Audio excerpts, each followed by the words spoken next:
Hello students, स्वागत है आपका फिर से एक नई क्लास में। इस क्लास में हम देखते हैं क्लास 11th फिजिक्स और चैप्टर नंबर इसका है 6, जिसका नाम है कार्य, ऊर्जा और शक्ति। तो इस चैप्टर का हम एक टॉपिक लिया है जो कि है शक्ति। शक्ति के बारे में हम डिटेल से देखते हैं, इसका मात्रक क्या होता है, इसके प्रकार क्या होता है, विमा क्या होती है, एक वर्ड की डेफिनेशन, तो सारा डिटेल से देखते हैं शक्ति के बारे में। तो वीडियो को एंड तक देखना। चलिए अपन शुरुआत करते हैं। देखिए ध्यान से दोस्तों, अगर अपन शक्ति की बात करेंगे तो इसको इंग्लिश में कहा जाता है पावर। पावर का मतलब क्या होता है? पावर का मतलब एक टाइप से एनर्जी, ठीक है। जैसे कि अभी आपके पढ़ने की एनर्जी है, जैसे कि किसी के अंदर, मशीन के अंदर कोई काम करने की एनर्जी होती है ना। किसी जीव के अंदर एनर्जी जितनी भी होती है, शक्ति एक शक्ति फॉर्म में होती है, तो उसको बोल शक्ति बोल सकते हैं। देखो, जिसके द्वारा वो क्या कर सकता है, समय के साथ में काम कर सकता है, समय के साथ में क्या कर सकता है, कार्य कर सकता है। तो यहाँ से ही डेफिनेशन बन सकती है इसकी कि भाई साहब, किसी भी मशीन या व्यक्ति या वस्तु द्वारा कार्य करने की दर को हम क्या कहते हैं, शक्ति कहते हैं। कार्य करने की दर, दर का मतलब होता है समय, ठीक है, समय के साथ में कार्य करना, तो उसको मिला के हम क्या कहते हैं, शक्ति कहते हैं। तो बाकी इसकी डेफिनेशन मैंने लिखी हुई, पढ़ना चाहते हो तो पढ़ सकते हो। किसी मशीन या व्यक्ति द्वारा किया गया कार्य की दर, ठीक है, किए गए कार्य की दर को हम क्या कहते हैं, शक्ति कहते हैं। या फिर इसकी और एक लैंग्वेज हो सकती है कि मशीन में ऊर्जा क्षय होने, क्षय का मतलब दोस्तों होता है खर्च होना, ठीक है। तो मशीन में ऊर्जा क्षय होने की दर, है ना, शक्ति क्या कहलाती है कि मशीन होता है उसके द्वारा ऊर्जा क्षय होने की दर, खर्च होने की जो दर होती है, उसको अपन क्या कहते हैं, शक्ति कहते हैं। अब इसके हिसाब से हम लोग डेफिनेशन को देख लेते हैं। देखिए दोस्तों, शक्ति की अगर अपन डेफिनेशन के हिसाब से सूत्र बनाना चाहे तो शक्ति को पावर से, पी से प्रदर्शित करते हैं, पावर से पी मतलब, और इसका सूत्र हो जाएगा कार्य बटा समय। दर का मतलब होता है दोस्तों समय, ठीक है। कार्य को दर्शाते हैं वर्क का मतलब W से, और समय टाइम मतलब T से। ओके, तो उसका फॉर्मूला बन सकता है P बराबर W/T।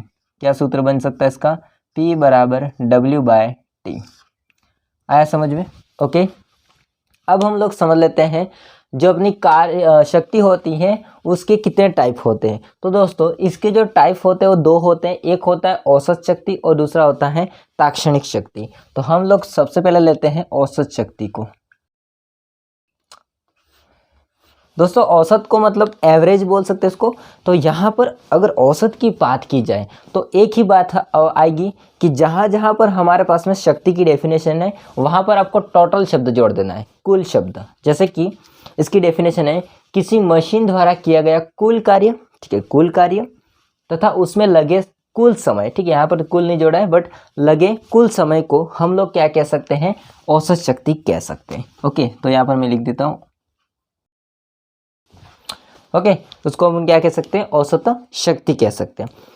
अब दोस्तों, औसत शक्ति के हम डेफिनेशन के हिसाब से सूत्र बनाते हैं। तो हो सकता है औसत शक्ति के लिए P एवरेज बराबर हो सकता है डेल्टा W बटे डेल्टा T, ठीक है। टोटल के लिए क्या हो जाएगा, कुल कार्य बटे कुल समय, कुल कार्य के लिए हो जाएगा डेल्टा बटे कुल समय के लिए हो जाएगा डेल्टा T। आ रहा है समझ में? इसका मतलब ये है। तो ये हो जाएगा दोस्तों औसत शक्ति का सूत्र। अब हम देखते हैं ताक्षणिक शक्ति। इसमें थोड़ा डेरिवेशन ज़्यादा है तो उसको करते हैं हम। दोस्तों, ताक्षणिक शक्ति की अपन बात करते हैं तो किसी छोटे से समय के लिए हम देखते हैं, छोटा सा समय, क्षण के लिए देखते हैं। आ रहा समझ में? तो इसका डेफिनेशन हो जाता है किसी क्षण विशेष पर शक्ति, इसको अपन क्या कहते हैं, ताक्षणिक शक्ति, छोटे से भाग के लिए। आ रहा समझ में? तो छोटे से भाग के लिए हम D का प्रयोग करते हैं। छोटे भाग के लिए हम किसका प्रयोग करते हैं, D का। तो P बराबर हो जाता है दोस्तों dW/dt। क्या हो जाएगा, dW/dt। क्षण, D का मतलब होता है यहाँ पर क्षण, ठीक है, क्षण पर, या इसको बोल सकते हैं अति अल्प। हाँ, समझे दोस्तों? आपको पता होगा कार्य का सूत्र। तो कार्य का सूत्र होता है बल इंटू विस्थापन। कार्य का सूत्र क्या होता है, बल इंटू विस्थापन। ओके, इसका सूत्र हो जाएगा कि W बराबर बल की जगह F इंटू विस्थापन के लिए S, ठीक है। तो W बराबर क्या हो जाएगा, Fs। अब आपको W की जगह उसका मान रखना है, रख दीजिए P बराबर D का D, W की जगह आ जाएगा F इंटू एस बटे dt। अब दोस्तों थोड़ा इसको अरेंज कर देते हैं। देखिए हम D को इसके S के गुणे में लिख देते हैं, बाकी F को आगे लिख देते हैं, ठीक है। तो हो जाएगा P बराबर F आगे आ जाएगा और यहाँ पर हो जाएगा ds बाई dt। अब दोस्तों ये क्या होता है, तो यहाँ पर मैं लिख देता हूँ ds बाई dt का मतलब होता है विस्थापन बटा समय। विस्थापन बटा जो समय होता है किसके बराबर होता है, तो ये होता है वेग के बराबर। किसके बराबर होता है, वेग के बराबर, यानी कि v के बराबर। आ रहा है समझ में। तो हम लोग क्या करेंगे, इसकी जगह पर किसको लिख देंगे, v को लिख देंगे, क्योंकि ये सूत्र किसका है, वेग का है। तो हमारे पास में फिर सूत्र बन जाएगा F बराबर P बराबर F सदिश वेक्टर इंटू S सदिश वेक्टर, ठीक है। तो ये हमारे पास में फॉर्मूला बन जाएगा Fs वेक्टर। अब दोस्तों जो कार्य होता है इसको अपन थीटा के हिसाब से देखा जाए तो इसका सूत्र बनता है Fs cos थीटा, ठीक है। तो उसी प्रकार से हम लोग यहाँ पर इसको खोलेंगे, जब ये सदिश सदिश खोलता है F वेक्टर S वेक्टर, जैसे कि ये है F वेक्टर और ये है S वेक्टर, इसको जब खोलेंगे डॉट के बीच में डॉट होता है यहाँ पर, उसको जब खोलेंगे तो यहाँ से क्या बनता है सूत्र Fs cos थीटा, ठीक है। तो इसको अगर आगे देखा जाए थीटा के हिसाब से तो हो जाएगा Fs cos थीटा। अब दोस्तों इसकी डेफिनेशन बनाते हैं हम लोग, समझिए ध्यान से क्या बनती है डेफिनेशन। अगर हम लोग समझते हैं इसमें कि शक्ति की डेफिनेशन क्या होगी, बल और विस्थापन के गुणनफल को हम क्या कहते हैं, बल और विस्थापन के गुणनफल को हम क्या कहते हैं, शक्ति कहते हैं। इसकी डेफिनेशन ये इसके हिसाब से भी बना सकते हैं। तो 3 डेफिनेशन हो जाएगी, 2 डेफिनेशन तो ये लिखी हुई है, बाकी एक डेफिनेशन इसके हिसाब से बना सकते हो। बल और विस्थापन के गुणनफल को हम क्या कह सकते हैं, शक्ति कह सकते हैं। अब दोस्तों हम बात कर लेते हैं शक्ति होता है, इसकी विमा क्या होती है, साथ में इसका मात्रक कौन सा होता है, सारी बातें, ठीक है। तो शक्ति दोस्तों एक टाइप की अदिश राशि है,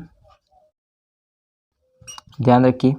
बाकी इसके अपन मात्रक की बात कर लेते हैं, सूत्र के हिसाब से मात्रक निकालते हैं। देखिए ध्यान से, मैं थोड़ा सा इसको इधर कर देता हूँ।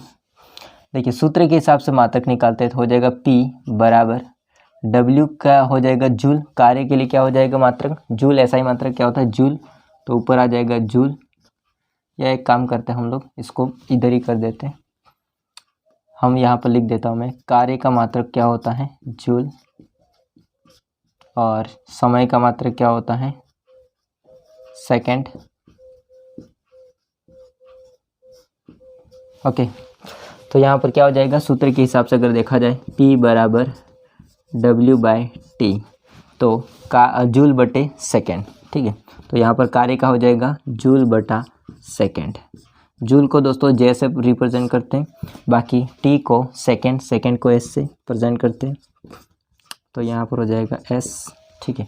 तो इसका मात्रक निकल के आ जाएगा जूल प्रति सेकेंड। अब दोस्तों इसका जो फॉर्म होता है जूल प्रति सेकेंड का, वो इसका मात्रक निकल के आता है वॉट। क्या निकल के आता है वॉट, W इसको बोलते हैं वॉट, मतलब कि जूल प्रति सेकेंड को हम लोग क्या कहते हैं वॉट कहते हैं। तो इसका ऐसा ही मात्रक क्या निकल के आ जाएगा जूल प्रति सेकेंड या फिर वॉट, ये दोनों में से एक। अगर हम लोग बात कर लेते हैं इसकी CGS पद्धति में मात्रक की, CGS पद्धति में इसके मात्रक की, तो दोस्तों CGS पद्धति में इसका मात्रक होता है जूल होता है, इसका CGS पद्धति मात्रक होता है अर्ग। क्या होता है अर्ग, तो यहाँ पर आ जाएगा अर्ग प्रति सेकेंड। क्या मात्रक आ जाएगा अर्ग प्रति सेकेंड, ओके। अब अगर बात कर लेते हैं इसका मात्रक FVS पद्धति में, FVS पद्धति में, FVS पद्धति में इसका मात्रक क्या होता है, तो दोस्तों FVS पद्धति होती है, इसमें इसका मात्रक होता है अश्व शक्ति, अश्व शक्ति, इसको बोलते हैं हॉर्स पावर।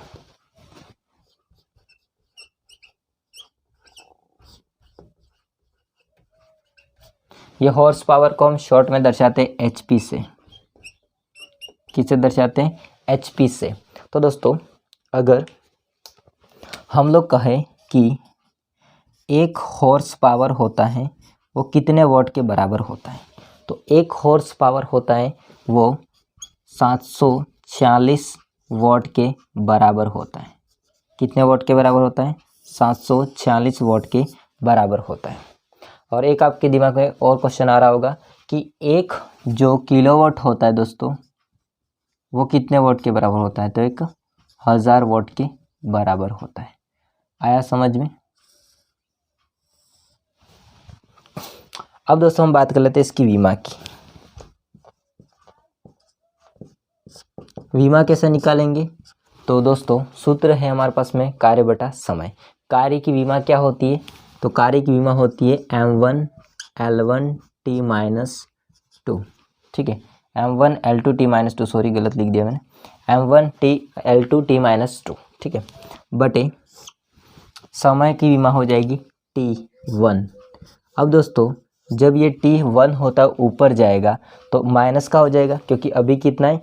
t प्लस का 1 है, ऊपर जाएगा तो माइनस का हो जाएगा। तो ये माइनस का 1 इसके साथ जुड़ जाएगा, तो क्या बन जाएगा यहाँ पर? m1 l2 t - 3। तो विमा क्या निकल के आ जाती है हमारे पास में? m1 l2 t - 3। ये -1 लिखा है। तो जो हमारे पास में शक्ति है उसकी विमा हो जाएगी m1 l2 t - 3। SI मात्रक होता है वॉट या जूल प्रति सेकेंड, CGS पद्धति मात्रक होता है अर्ग प्रति सेकेंड, और FES पद्धति मात्रक होता है HP हॉर्स पावर। ठीक है, एक हॉर्स पावर होता है वो 740 वॉट के बराबर होता है। 1 किलोवाट होता है 1000 वॉट के बराबर होता है। बाकी ये ताक्षणिक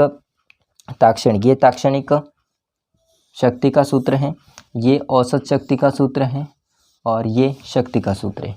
ठीक है, यहाँ तक आपको समझ में आ गया।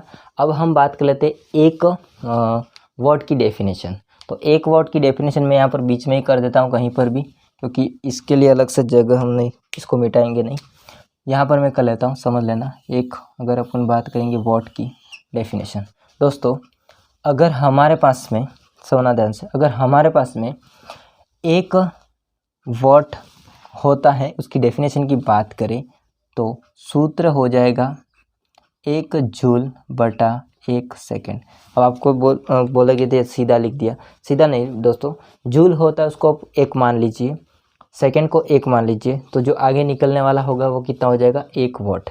मतलब कहने का मेरा मतलब ये है कि अगर कोई भी वस्तु है, व्यक्ति है, मशीन है, वो 1 सेकेंड में 1 जूल कार्य करता है, तो उस वस्तु की है वह उस निकाय की शक्ति कितनी होगी? 1 वॉट। 1 सेकेंड में 1 जूल कार्य किया जाता है तो शक्ति क्या कहलाती है? 1 वॉट। इसकी डेफिनेशन मैं लिख देता हूँ छोटा सा अक्षरों में। तो दोस्तों इसकी डेफिनेशन मैंने लिख दी है छोटी सी, देख लेना। किसी निकाय द्वारा 1 सेकेंड में 1 जूल कार्य किया जाता है तो उस निकाय की शक्ति 1 वॉट कहलाती है। ठीक है, ये 1 वॉट बराबर 1 जूल बटे 1 सेकेंड। ठीक है, तो आपको मैंने सारा कुछ बता दिया है। अगर कुछ कमी रह गई है तो कमेंट करके बताइएगा। वीडियो अच्छा लगा तो लाइक कीजिए, चैनल को सब्सक्राइब नहीं किया रखना। मिलते हैं नेक्स्ट वीडियो में, तब तक के लिए जय हिंद, वंदे मातरम।